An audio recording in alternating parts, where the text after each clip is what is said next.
Hello students, we are discussed about agricultural management. Today we are discussed about agricultural management part third.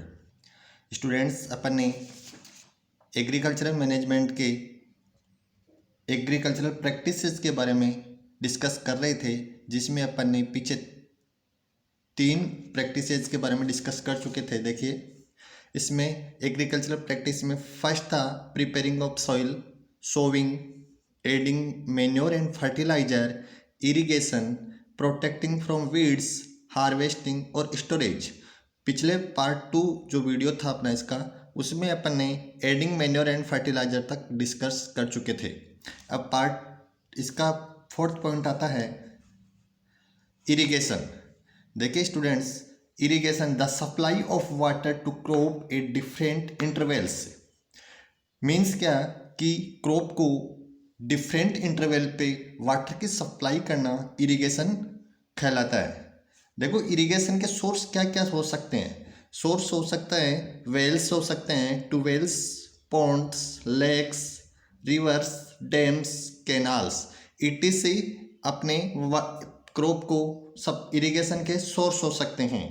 आगे देखिए water is absorb by the plant root. देखो आपको पता है जैसे कि वाटर प्लांट के रूट्स के द्वारा एब्जॉर्ब किया जाता है, जिसमें एक टिश्यू होता है, उस टिश्यू को जाइलम बोलते हैं, जो वाटर को रूट से लेके लीफ तक पहुंचाने का काम करता है।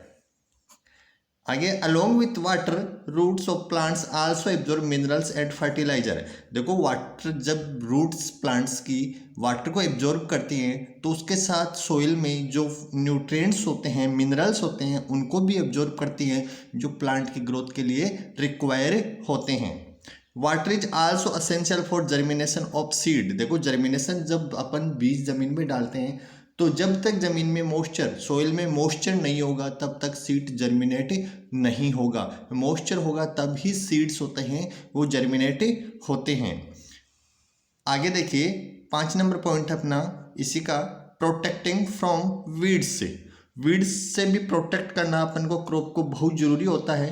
Weeds the undesirable plants that may grow naturally along with the crop. Weeds क्या होते हैं? वीड्स वो होते हैं जो क्रॉप के साथ अनडिजायरेबल प्लांट जो ग्रोथ कर जाते हैं, जिनकी रिक्वायरमेंट नहीं होती है, जो जरूरी नहीं होते हैं, उनको अपन वीड्स बोलते हैं, जो क्रॉप के लिए नुकसानदायक, हार्मफुल होते हैं। Weeding the removal of weeds is called weeding. जो क्रॉप के साथ जो वीड्स ग्रो करती है उनको हटाने की प्रोसेस को वीडिंग बोला जाता है। वीडिंग की प्रोसेस किसके द्वारा कर सकते हैं? देखो अपन उसको हाथ से भी हटा सकते हैं, किसी मशीन के द्वारा भी हटा सकते हैं, कोई केमिकल्स का छिड़काव करके, स्प्रे करके भी उनको किल कर सकते हैं। जैसे कोई भी वीड्स है उस पर अपन केमिकल डालते हैं तो वो ऑटोमेटिकली ग्रो करना बंद कर देता है। आगे देखिए इसमें upon the removal of weeds is called weeding. It can done by tilling, uprooting और कटिंग। अपरूटिंग मतलब उसको हटा देना, काट देना। वीडीसाइड लाइक 2,4-D केमिकल्स वगैरह यूज करते हैं, उसके द्वारा भी अपन उसको हटा सकते हैं। आगे वाला पॉइंट आता है अपना इसमें हार्वेस्टिंग। देखो हार्वेस्टिंग जब फसल कंप्लीट हो जाती है, मेच्योर हो जाती है, तो उसके बाद में हार्वेस्टिंग की प्रोसेस आती है। हार्वेस्टिंग किसको बोलते हैं?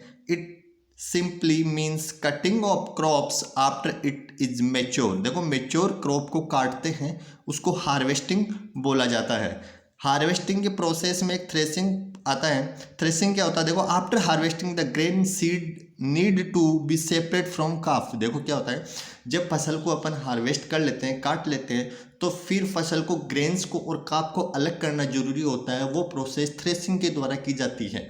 थ्रेसिंग में क्या होता है कि काफ सेपरेट हो जाता है, काफ जो एनिमल्स के लिए यूज होता है, और ग्रेन से अलग हो जाता है। उस प्रोसेस को थ्रेशिंग बोला जाता है। फिर आगे आती है अपने स्टोरेज।